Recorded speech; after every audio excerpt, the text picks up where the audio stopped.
taking it over to England. We've got the ultimate form of police brutality and police breaking up protests about a girl who was abducted, raped, and murdered by a police officer in London earlier this month.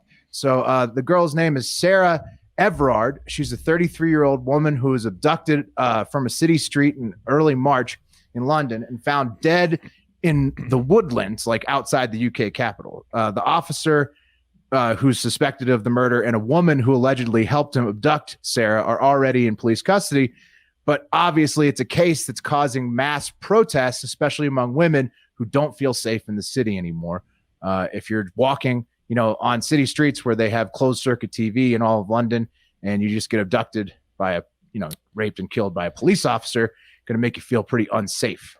Well, this kind of rubs me the wrong way. I don't know, maybe I'm wrong, but the rape or the murder? No, saying it's police brutality. This guy was just a complete psycho fucking is this like what? Yeah, murderer. I was going to ask what are the details of this? Yeah, was he arresting her? Or was he just like a murderer that just happened to be a police officer? Details I don't think are released yet. The details they have announced that they have the cop in custody who they think did it, but you don't know exactly what happened. The cops are now arresting protesters, though, who are mad about the situation for violating COVID protocols and what seems like an authoritarian nightmare for a supposedly free city like London. That's a mistake. What they're doing, banning the candlelight vigils and stuff. So women are sick of being targeted in violent attacks. They're protesting it, and then it was a cop that did it, and now the cops are arresting people who are protesting the attack.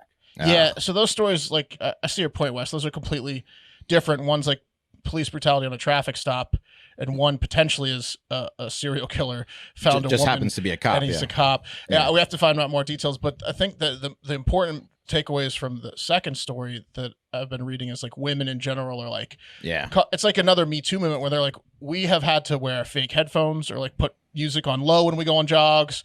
We've been getting catcalled since we were 11.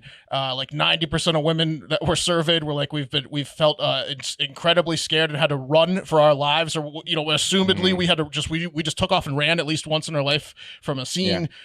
That's the big takeaway is women don't feel safe walking. It reminds me of you guys watched the documentary on Netflix about the Ripper that was in England, where they had to have curfews and the women weren't allowed on the streets because this guy was this serial killer was out. Right, and it's crazy. So I think that the point of the women is, why do we have to lock ourselves at home just because we're the target of so many violent attacks? Why can't the police? That's the same protest they had back in the day. Okay, well, and this was a cop who raped and murdered this girl. They seem to have a point. And people, like Mark said, are coming out in droves, telling stories about creepers and supporting the cause of women's safety, trying to spread awareness that women are, attacked by men all the time.